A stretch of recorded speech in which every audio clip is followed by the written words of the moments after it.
Hey guys, Marauder here, and welcome back to another episode.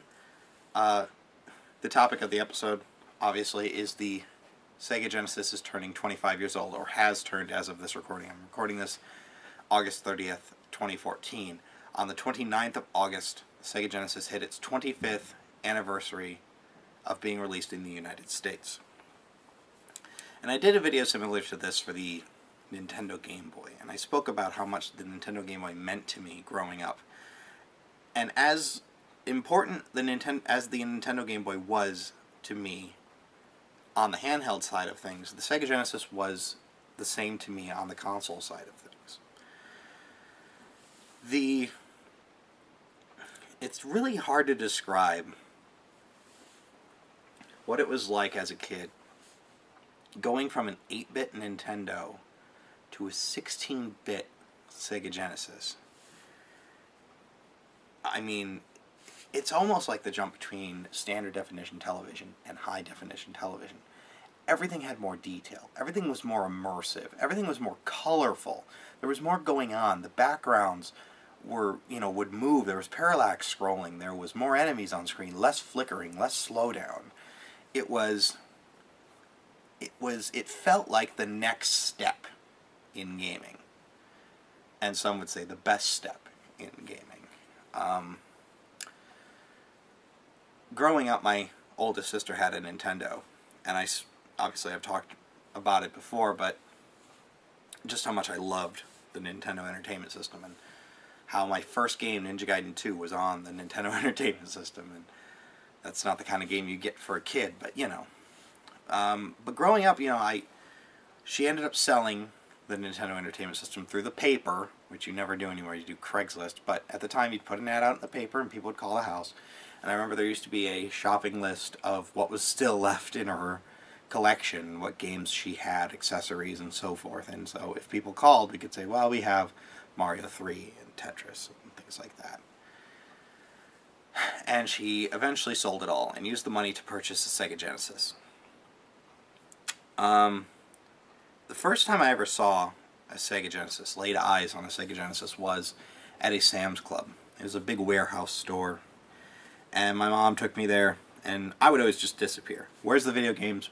I'm gone. I'm not here. You don't even see me. And I remember running into the video game aisle looking for the Nintendo, and I saw this line. I was probably no more than 7 years old. This was probably 91. And I saw this line. I didn't know what the line was for, but I could hear video games. I could hear it from the television at the front of the line. So of course I get in line, and as I'm slowly making my way up there, I could hear the sound a bit better. I could start to see bits of the screen. And I knew right away I was not looking at a Nintendo Entertainment System. The first time I got up there and I got to play the game, it was Sonic the Hedgehog. And trying to describe what it was like to play Sonic the Hedgehog for the first time, it's hard. The game played nothing like other platformers I had played up to that point. It didn't play like a Mario. It didn't play like a Contra game. It didn't play like any other kind of NES style platformers, Mega Man and games of the like. This game, Sonic, played more like a racing game than it did a platformer. And the thing about it was, as much of a corporate shill as Sonic the Hedgehog was, he was specifically designed to be the way he is. Sega sat down and they wanted to replace their first company mascot, which was Alex Kidd, with something a little bit more competitive, something a little bit more edgy to go up against Nintendo and Mario. Mario was designed at a time when technology had only reached a certain point. So if you look at the original game Donkey Kong, which was his first appearance, he had a mustache to define his face. He had different colored clothes to define movement. So you would see him walk, you would see him jump, you would see him grab the hammer and other things like that. And so, really, Mario was designed entirely because of technological limitations. Sonic the Hedgehog was designed at a time when he could essentially have been anything you could imagine. And they picked a blue hedgehog. Blue, obviously, because Mario was, red hat. So Nintendo was red, Sega wanted blue. This, he was the same color as their logo, and so on. But as much of a corporately designed mascot he was, it worked. Sonic had quote-unquote attitude. Sonic had personality. Sonic, had amazing animation. You let him stand idle in a game and he'll tap his foot. He'll look at you, frustrated at you. If he gets too close to a ledge, he'll try to balance himself so he doesn't fall over. He'll, his running animation, his feet blurred a little bit to give more of the illusion of speed. Sonic was a whole different animal from Mario, no pun intended. And it worked. Now the first time I played it at the Sam's Club, it was absolutely incredible. I finished the first level in under a minute, which blew my mind. I had no idea how fast I was going. I wasn't quite sure what to do. The fact that Sonic would roll into a ball was kind of neat, and the game played, like I said, more like a racing game than a platformer. The first time I got to put any real time into it, there was a lady who lived a street over from where I lived, and she used to babysit my siblings and I from time to time, and her son, who was far older than I was, had a Sega Genesis. And so his mother was like, oh, go play the... She still called it Nintendo. Go play the Nintendo in the other room. So we go into this little sunroom that she had, and there's a, probably a 15, 16-inch television set hooked up to this black box. And I must admit, the Model 1 Genesis system was quite impressive looking compared to the toaster design of the NES. But the Sega Genesis, I got to sit down, I got to play, and he had Sonic the Hedgehog, so I must have played that game for hours on end. I could never get past the third act of Marble Zone, despite all my efforts, but still, it's an amazing game. The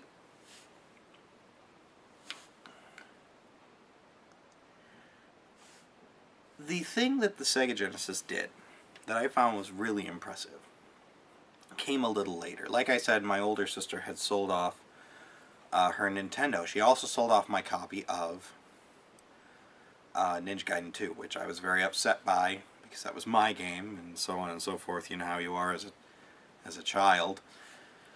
Everything's precious to you. And she sold it. So to make up for it, she decided to take me out, I should say, to a used video game store, Vidiot's, which I did a review of on this channel. It's still there, surprisingly enough. And she said you can pick out 2 games that you want for my Sega Genesis, and they'll be games you can play in your games. Now, at the time, you could still find traditional video game arcades. You could still walk into various places, a mall. You could walk into a Walmart. You could walk into any major store, and there'd be a few arcade games sitting around. And being a fan of video games as I was, a lot of quarters got poured into arcade games as a kid. And my all-time favorite arcade game, at least at the time when I was growing up, was a game called Golden Axe. And the thing about Golden Axe was, I never played Double Dragon. People talk about Double Dragon in the arcades and how amazing Double Dragon was in the arcades. I never played it in the arcades until far, far later. Golden Axe was, to me, what Double Dragon is to a lot of other people. It was a fantasy, epic adventure game where you go around with an axe or a sword, or and you just beat the living crap out of hundreds of guys. And it had a bit of a story. Death Adder, this evil, magic mage knight guy, had killed some member of your family, depending on what character you pick, and you're out for revenge. I mean, it was kind of a darker storyline than you would traditionally find. I mean, in Double Dragon, they punch your girlfriend and walk off with her, but in Golden Axe, every member of the Golden Axe team, every person you could choose from, had some sort of dark backstory where their brother had been murdered, or their father or their parents had been killed. It was actually quite something. But I remember specifically there was this roller rink, and I can't skate to save my life. I can't roller skate, rollerblade, whatever you want to call it.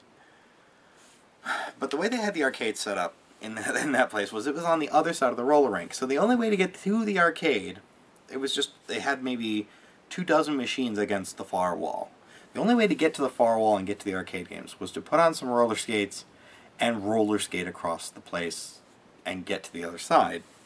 It's almost like a sick game of Frogger. But, so I would rent skates when we'd go there, and I would, very carefully, without falling over, make my way over to the arcade games. And they had a copy. They had a Golden Axe arcade machine. And I would stand there in my skates, bracing myself against the machine for support so I didn't topple over, pumping quarter after quarter after quarter into Golden Axe.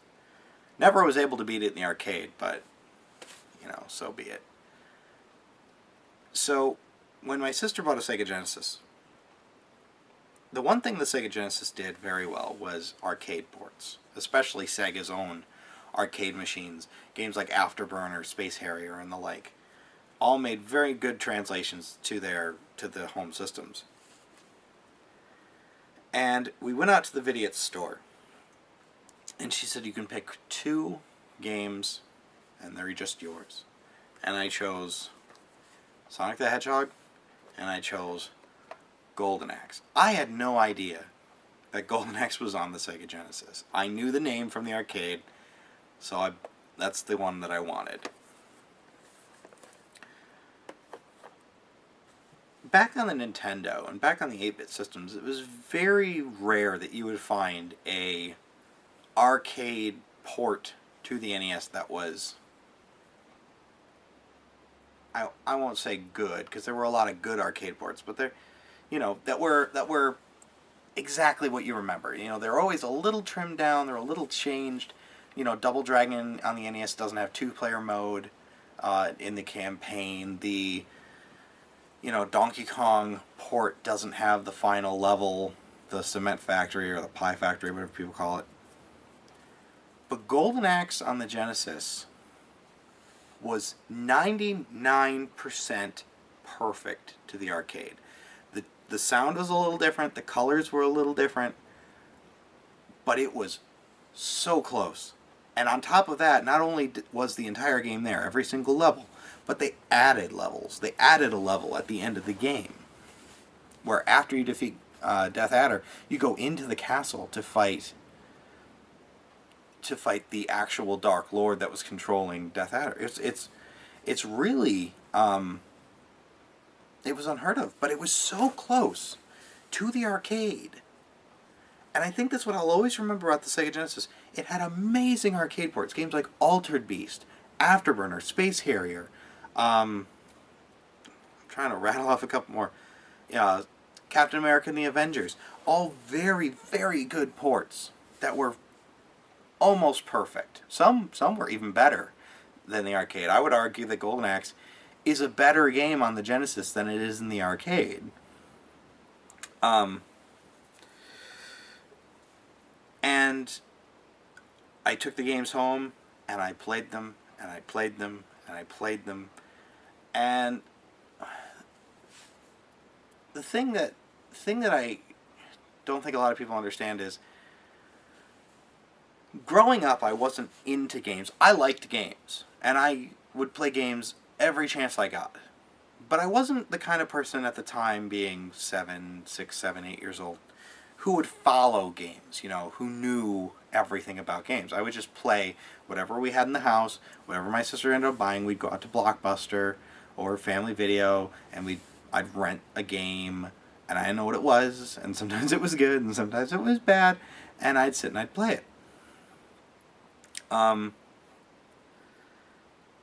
So the Sega Genesis was, I thought, a better system in general than even the Super Nintendo. I got my Super Nintendo in 1996, which was, late in its life cycle, sure, but at that point my sister had the Genesis for a few years and had a large library of very good games. All the Sonic games were great.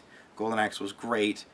Even stranger games like Echo the Dolphin, Comic Zone, Kid Chameleon, Shinobi, which Shinobi, I almost like Shinobi as much as Ninja Gaiden, if not more, although Ninja Gaiden still wins out because it was my first game, so a little bit nostalgia there, just tipping the scale, but and the Sega Genesis had my favorite controller ever, which is the 3-button standard Genesis pad, D-pad, start button, 3 buttons.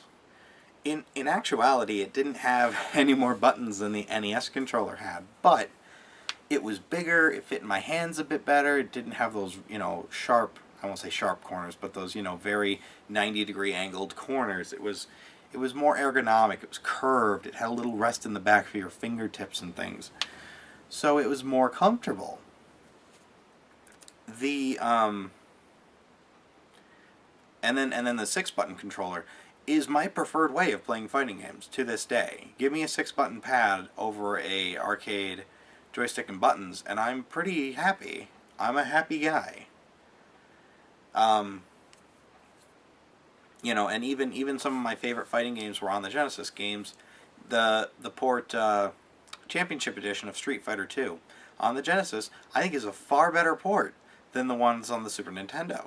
And again, it might be nostalgia talking, but I think the game runs a bit smoother, I think it's a little bit more fun to play, and the controller is just better designed for it. But yeah, I loved her Sega Genesis, my sister's Sega Genesis. And I begged for it one Christmas. I begged and I begged, I pleaded. I would do all my chores and whatever else.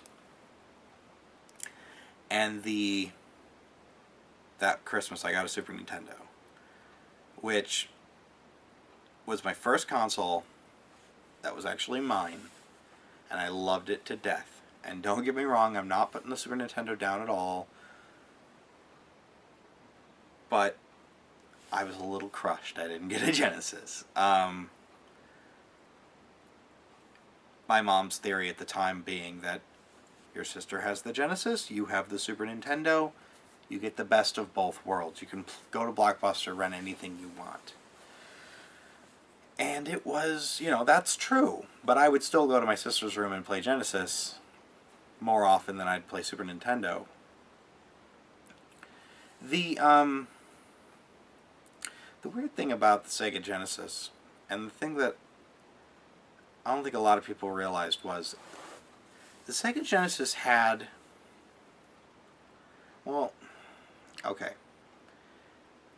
they had good sports games. Now, I'm not a huge fan of sports games, but let me just say this. Games like NHL 96 or World Series Baseball on the Sega Genesis were fun games. Growing up, like I said, I would play whatever we had. So we had NHL 96, that's what I played. And I liked it. I mean, it was the sports games, it was stupid, sure, but I played it. And I liked it. The Sega Genesis also marks the very first system I ever purchased with my own money. I remember my neighbor who used to live across the street had a garage sale. And I go over there and I think it was her sister's kids were selling their Sega Genesis. They wanted $20 and I could have the system, some controllers, and I think like 3 games.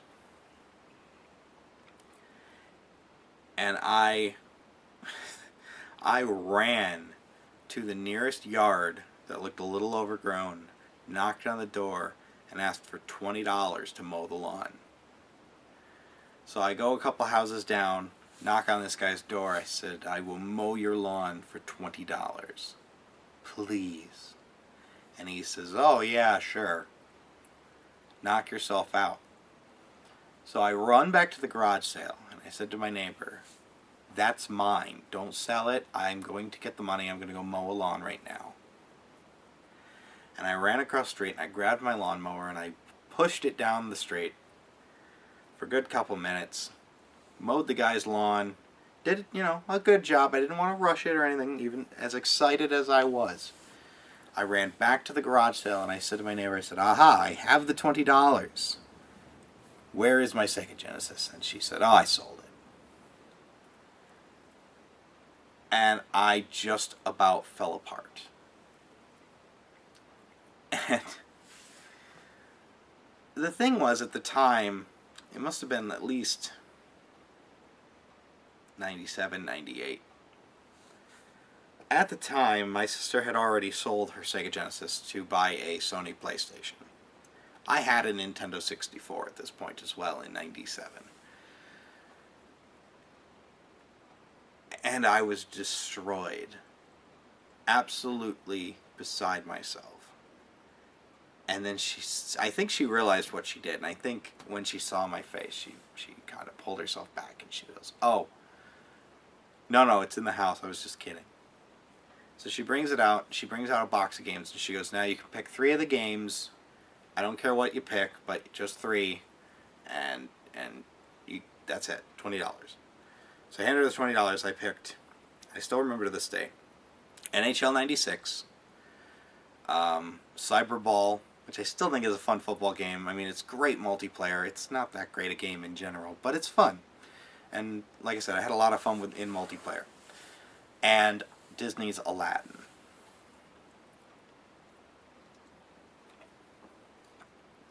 Now, the thing about Disney's Aladdin on the Sega Genesis, I think it's rated number 5 in the best-selling Genesis games of all time.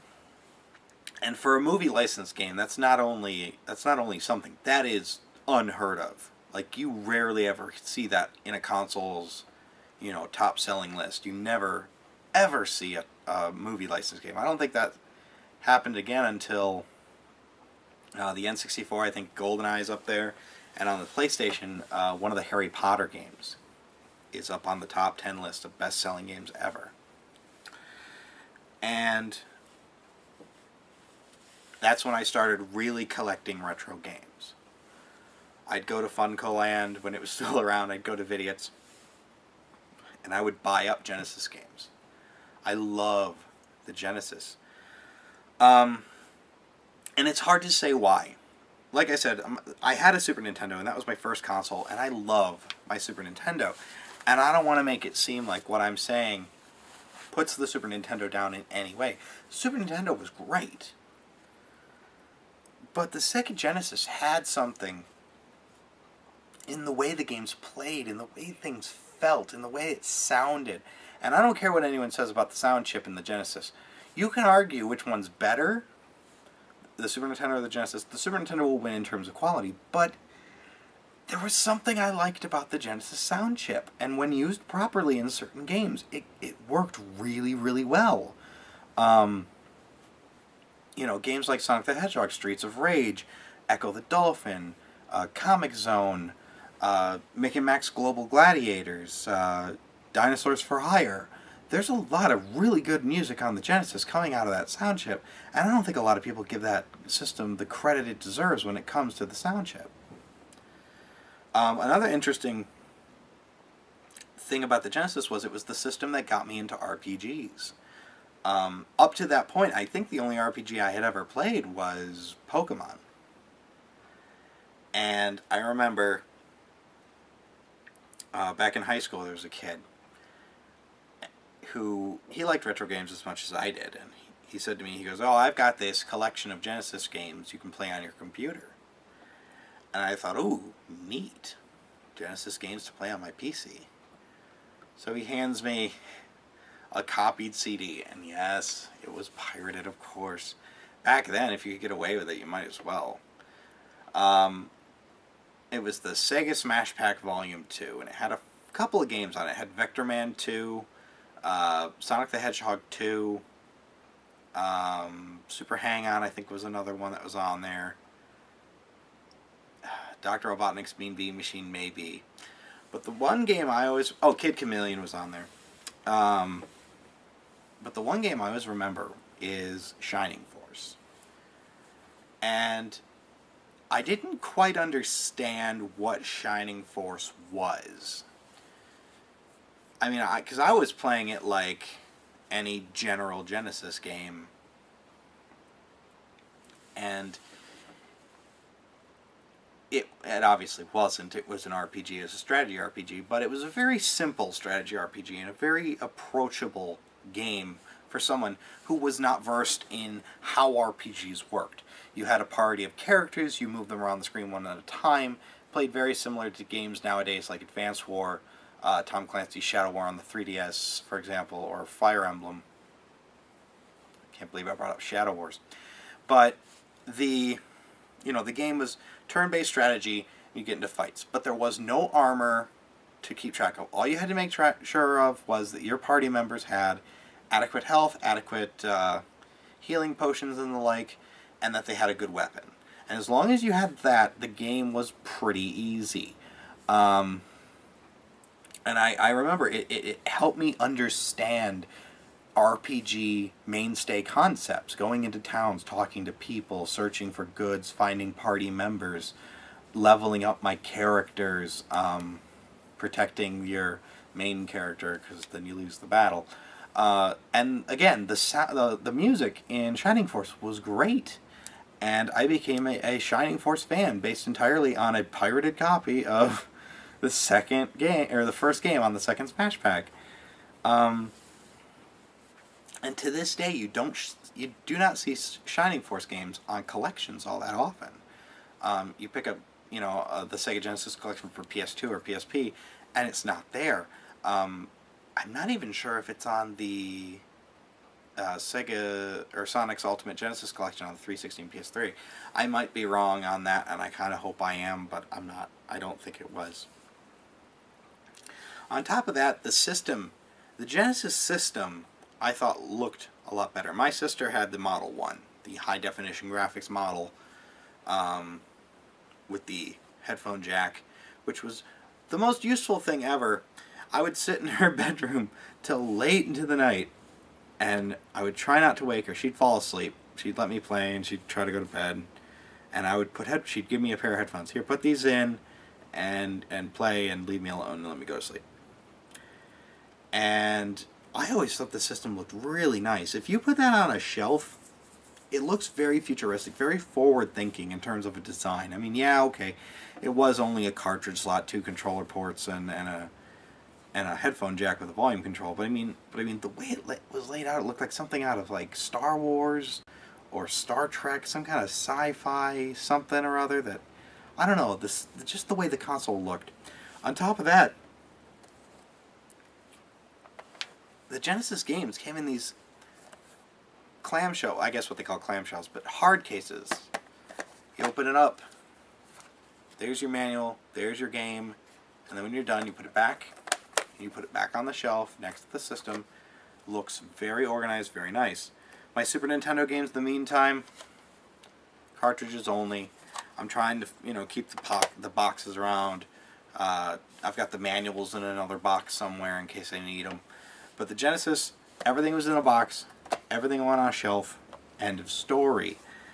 And collecting for Genesis right now is very fun because you can often find them still in their original boxes, still with their original manuals, and a lot of times the cartridges are in decent shape, being that they've been protected for so long. Obviously that's not always the case, but I mean, the Sega Genesis did a lot. I'm not going to talk about the Sega CD add-on or the 32X add-on. I never had any real exposure to those growing up. I'd never even heard of a Sega CD until years later. I had no idea what a 32X was until the internet was a thing. And honestly, I didn't even know what a Sega Saturn was until I saw it under my cousin's television at his house one year. I didn't follow Sega as much as I wish I had. Um, but the Genesis, to me, I thought it was more fun. I thought the games played a little smoother, maybe looked a little better in some cases. The games looked like games. Super Nintendo was fun. And again, I don't want to put the system down, but I always preferred the Genesis for a lot of reasons. And yeah, I think it's a system that's very underappreciated. I mean, Sega was the first company to actually give Nintendo a run for their money. Atari had no idea what they were doing with the 7800, no idea what they were doing with the Jaguar and the Lynx and other systems like that. They were just throwing anything at the wall just to see if it would stick, and it never did. Sega, yeah, they had the Master System, and they had a few systems in Japan before that, but the Genesis was where they buckled down and they said, we're going to do this, and we're going to do this right. And they came out with a powerful system that even though it was, 2-3 years behind the Super Nintendo in terms of technology, they were able to hold their own based entirely on, well, one, marketing, two, making good arcade ports, and having good third-party support. They kind of buried themselves later with, the Sega CD, the 32X, and the Sega Saturn all coming out within a few years span. They kind of burned themselves out as a company as it went along. But when they were in their prime, when the Genesis was pumping out great games, and Sega had think tanks. They had the Sega Institute, and the Sega Institute was just this think tank for games, and they would just come out with all these great games, The Blob and Comic Zone and Kid Chameleon and so many other games, and they would just pelt you with these great games. Nintendo, as a company, they'd sit back and they would maybe do 1-2 major games a year. Like, they'd hit you with like A-, A and A+ games, like once or twice a year. Sega was hitting you with A-, B+, left and right. I mean, their internal developer team for the Genesis was incredible. And I mean, that's really what helped put them on top until they, again, buried themselves. But anyway, so, yeah, to this day, the Sega Genesis is my favorite system of all time. The controller is my favorite controller. I even have this pin. Looks like a military badge. You've probably seen it in the intro to my other videos with the Sega Genesis controller. The Sega Genesis to me was gaming for a long time. It felt different. It felt fresh. It felt new. All the games felt more mature and more, at least as mature as a Blue Hedgehog can be, I suppose. But I mean, they had a little bit more attitude, a little bit more style to them. And the Super Nintendo, well, no slouch at all, as well. And there was something about the way the Genesis felt, the way the Genesis played, that I just was so enthralled with. And so 25 years have passed. And I've said this in the Game Boy video, but I feel old. I mean, looking back on my own childhood and my own memories, and just imagining that it was 25 years ago. It really is, it really makes you think. It's really shocking to think about that. But if you have never played a Sega Genesis, and I'm sure a lot of people have, or at least played compilation discs, but I urge you to seriously try it. I think it still holds up. It really embodies, I think, what gaming was about at the time. It was, it was about pushing the envelope in terms of graphics, and it was and what video games content could be, and you had these enthralling storylines. And the Super Nintendo did it too, but the Super Nintendo did it differently. The Sega Genesis did it in a way that was very in your face. Even their entire marketing campaign, their slogan was Well, Genesis does with Nintendo, which I never liked that slogan. The other one was where they would just yell Sega at you. It's very extreme, very like MTV mid-90s kind of thing. But the one that I always liked was they would say, "Welcome to the next level." And that's really what the Genesis felt like. It felt like the next evolution of gaming, the next logical step. We're going through another one right now with the Xbox One and the PS4 and the Wii U, and honestly, I'm not, I'm reading these reports of the games for the new systems, how they can't hit 60 frames a second right quite yet, and they can't hit 1080p resolutions, and they're having trouble, digging into these systems and getting this performance out of them. This honestly feels, this next generation to me feels a little bit like a stopgap, but back in the 16-bit generation it felt like a monumental step forward. It's like going from black and white television to color. It's like going from standard def to high definition. It's going from, something you've never, it was completely different. And in terms of the Sega Genesis, I think the games still hold up. I think they hold up a little better than the Super Nintendo. Yeah, their library was a bit sparse when it came to RPGs, but in terms of action games and racing games, you have the pick of the litter. And space shooters, games like Guy Aries, Raiden Trad, there's a whole slew of amazing shooters. Whip Rush is another one. I mean, I could list off a whole slew of them. And yeah, I think that it's my favorite system, and I really can't believe it's 25 years old. I mean, hats off to you, Sega. You put out an amazing piece of hardware that I have loved and adored ever since I first saw it at a Sam's Club warehouse as a kid.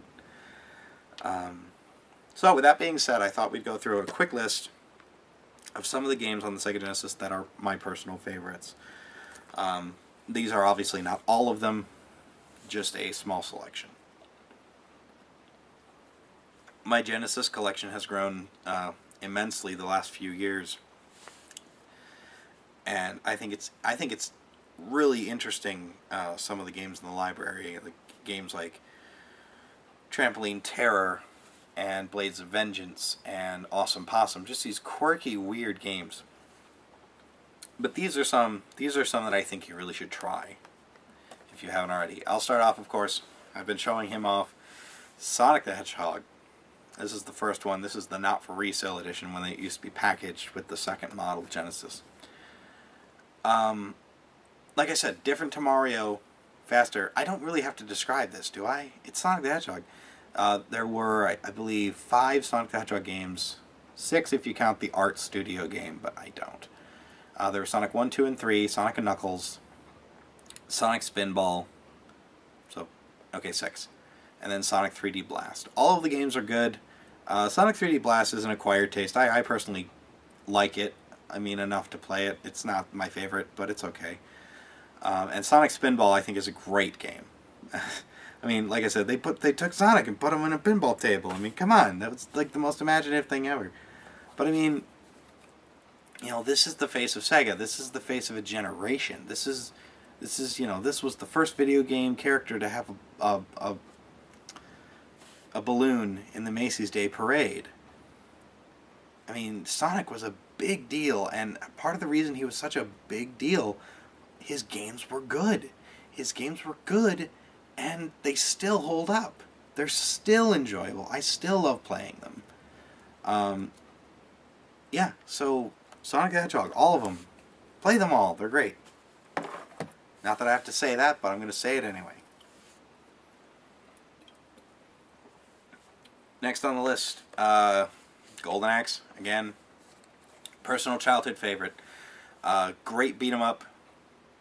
Had the interesting mechanic of the magic system where you would beat up little gnomes for health and magic, and then you could unleash absolute devastation and destruction across the land. Again, very close to the arcade. I mean, it's almost arcade perfect. It includes an extra level. It's really something, I think, Golden Axe. And Honestly, I wish they would do a proper next-gen version of something like this. Not like Beast Rider, but something a little bit more in tune with the original games. There's also Golden Axe 2. I like that one as well. I don't like it as much as the first one, but it is, also worth checking out. The next game, Echo the Dolphin. This is a really quirky game where you play as a dolphin who has to save the world from, I don't even remember. You swim around the ocean and you go fight sharks and you go through like wormholes and stuff, and there's not quite a game like this. Trying to describe Echo the Dolphin to someone who's never played it is quite the challenge, and I'm failing miserably at it. But you go to rescue your family. It's certainly an acquired taste, and I know a lot of people, they'll bring up Echo the Dolphin and they'll be like, yeah, that was an interesting game because you play as a dolphin. I don't think they ever actually played it, though, because if they did, it's not that easy. It's kind of puzzle-like a little bit, and I don't think it's, I think people remember it more for the fact that you play as a dolphin than the actual game itself. But the game itself is good. It definitely deserves to be up there in the pantheon of great Genesis games, and I highly recommend it. Talk about that one later.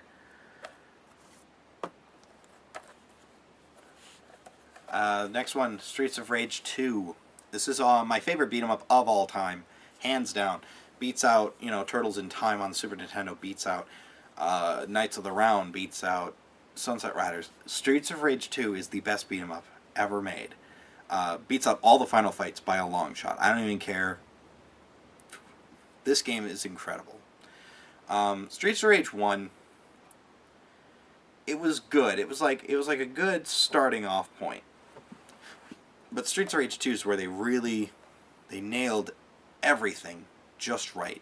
The graphics are colorful, the characters are large, each character has a distinct move set, and it just feels so satisfying to beat the crap out of everybody. I mean,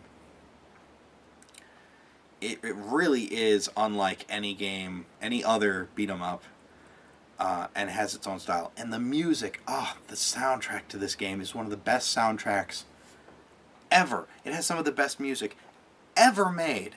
You want proof that the Sega Genesis sound chip, Sega Genesis, the system's sound chip was it capable? It's right here. It's in this cartridge. This is proof that the Genesis had more power behind that sound chip than a lot of people give it credit for.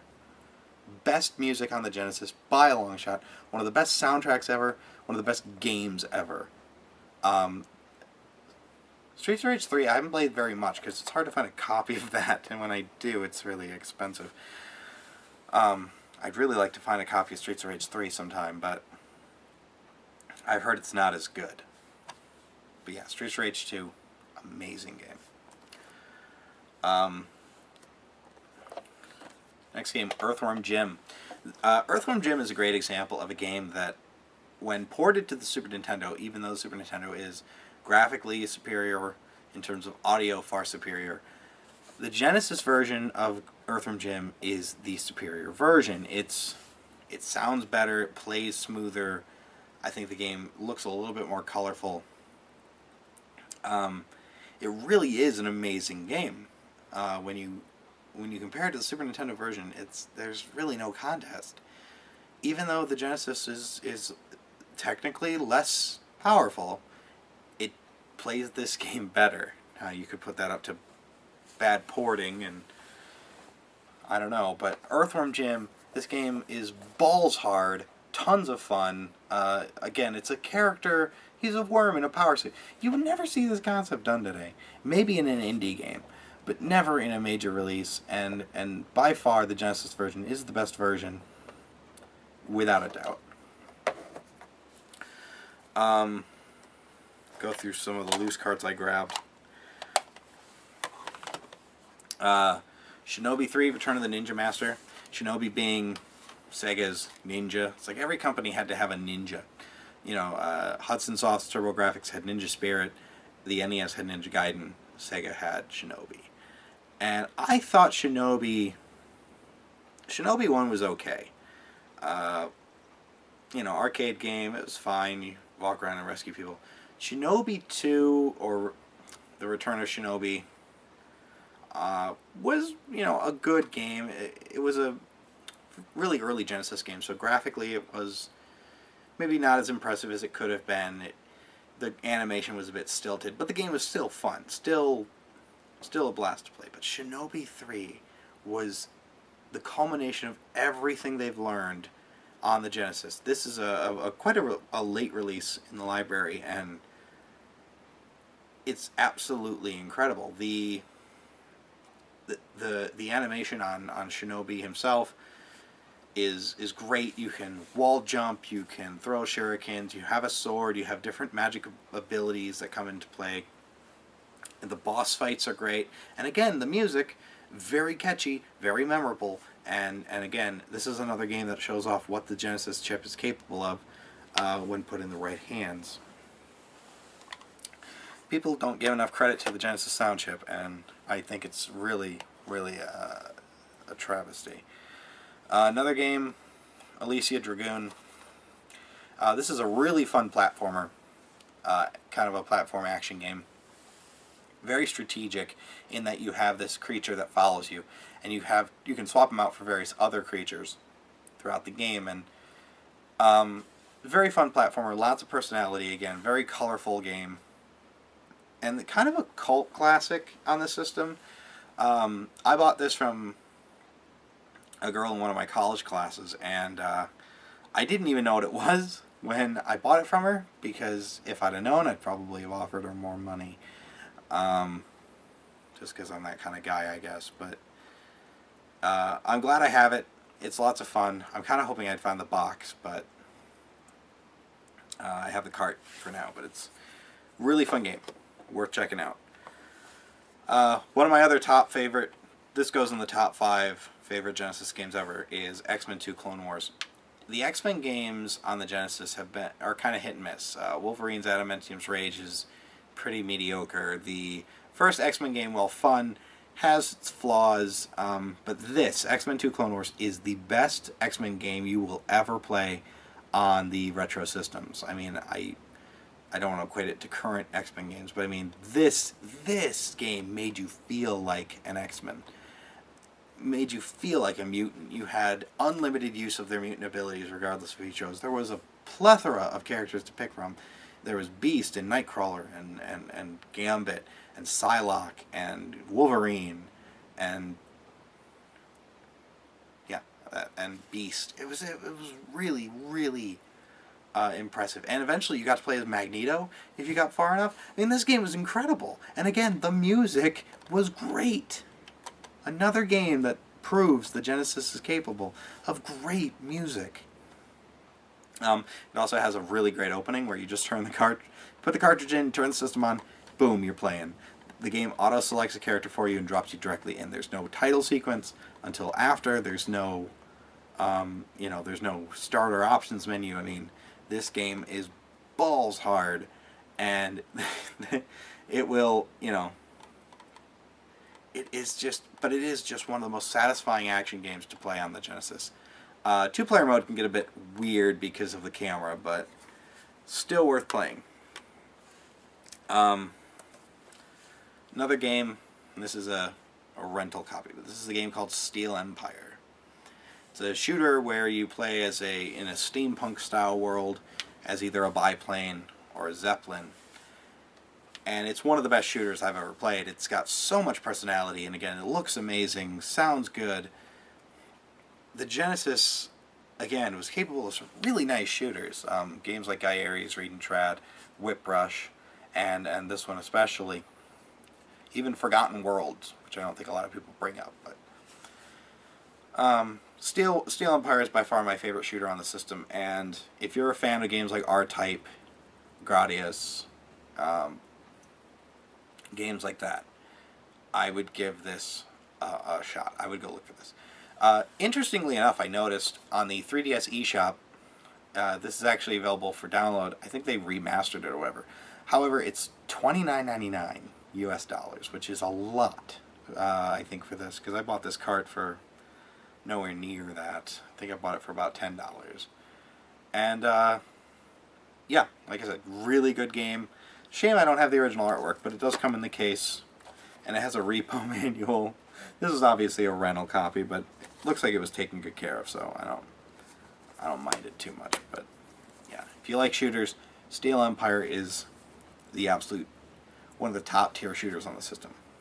There's also a game called Musha, but I hear that's expensive, and I've never seen that game in the wild. So, my love for the Sega Genesis will never die. And to kind of prove that to myself, I suppose, I actually bought some repo games, or some aftermarket games for the Genesis. I've shown these in other videos before, but I'll go through them again. But both RPGs. The first one, released by Super Fighter Team. This is a copy of Legend of Wukong, and it's an RPG based on Journey to the West. It's not the best RPG I've ever played. I mean, it's pretty standard as far as RPGs go. I did a small review of this on my channel already, if anyone's interested in checking it out. But the fact that they're still releasing games for the Genesis just surprises me. And when I heard about this game, I couldn't help but just curiosity got the better of me, and I purchased it. It wasn't cheap. I think it was like $65, but not much more than a current game would be for your PS3 or PS4 or, any of your current systems. So not all that bad. And again, comes in a nice clamshell. It's got a glossy case. The game itself, like I said, it's a fine RPG. It's fun. It's not quite up there with other games like Shining Force or trying to think of other RPGs, the Phantasy Star games that were on Genesis. But it's a fun little diversion, and I quite enjoy this for what it is. Also, the artwork is quite something. Whoever drew that did a very nice job. And it's all in the same style as the classic Genesis cases, with the grid black background and the nice artwork. So, credit for authenticity. The next game I have, and this is, I think collectors in general have like certain tiers where they'll put games. They will talk about, this is one of those games I will never sell. This is one of those games I will never ever get rid of, or a game that means a lot to me. Well, this game doesn't necessarily mean a lot to me nostalgically. It's still a game I will never sell, and that is Pure Solar and the Great Architects. This is an RPG made by a company called Watermelon. This was released just a few years ago. And don't worry, I have opened this. I am playing through it currently. But this is you can tell in a medium, be it film, video games, music, when something is made because the people who made it love what they're doing. They love the medium. They love video games. They love movies. They love making movies. They love making video games. And that shines through so brightly right here. This is, well, not perfect. The game has its flaws. There's a couple glitches, sure. But they love that this game was crafted out of love. This game was crafted out of respect for the system, respect for the history of the system, and it's incredible.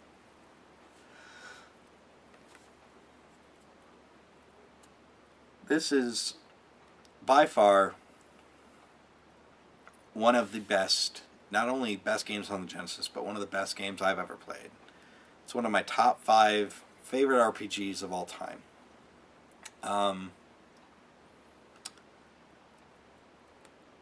And it really shows the kind of legacy. This is a perfect kind of thing to end on. But a game like Pure Solar shows just the legacy Sega left behind with their 16-bit system. The kind of impact they made on people's lives, be it mine or anyone else's. But everybody involved in making this game, and I don't remember their names, sadly. You should really go check out their website, which I will link in the description. It shows that the Genesis, as inanimate of an object as it is, it's just a game console. It means something. It has meaning. It gave them something. It gave them whatever, it made them love video games. And this is the product they made in honor of the Sega Genesis. It is, and like I said, well, not 100% perfect. You just feel happy while playing it. You feel, you feel like a kid waking up Christmas morning, ripping open, presents under the Christmas tree and finding a brand new system, be it whatever it was, the Super Nintendo, the Sega Genesis, TurboGrafx, NES, whatever. And it's, that kind of feeling is encapsulated in this game. I don't know how else to describe it, really. For those of you who want to play this game, and for those of you who might want to try it out, it is coming to Steam, I believe the Nintendo Wii U, and all the other major systems. It is, again, a testament to what the Sega Genesis did, that a game like this exists. A game this large, a game this well made, with graphics that rival anything I've seen on the Super Nintendo, with music that is so good. It's one of the few games I bought the soundtrack, and I honestly feel honored to own the soundtrack to this game, because the composer for this game deserves to be up there with the greats, like, the composers behind Final Fantasy, or the original Phantasy Stars, or the Dragon Quest games. And I mean that in no small amount. The sheer quality of the music in this game is something to behold. It really is. And like I said, this is one of my games that I will cherish for a very, very long time. And to think that it was put out on a system 25 years old. It really makes you think about how far, and I think I've said this in the Game Boy video as well, but just how far we've come. Going from 16-bit, where everything looks like a cartoon, with games that maybe don't play exactly the same as the arcade, but are close enough that you're getting the arcade experience at home. And now we have systems that can do anything we want. We have handhelds that can play any number of games. We have handheld systems that look like console games. We have, all of this technology, and I don't know, there's just something about the Sega Genesis that I keep going back to. And it's not all nostalgia. I'm sure that's part of it, but it's not all nostalgia. It can't be, because I'm still in love with the Sega Genesis. I still love the controller. I still argue with my friends about which system was better and which one had better games. I will always say the Sega Genesis, and my other friends will always say the Super Nintendo, but they will always be wrong in my eyes, because the Sega Genesis was an amazing system. Anyway, this video went on a little long. Thank you for sticking with me if you have. but I just thought I'd take this time to share some of my thoughts on a system that is almost as old as I am. It makes me smile. It makes me remember better times. It makes me remember being a kid again. And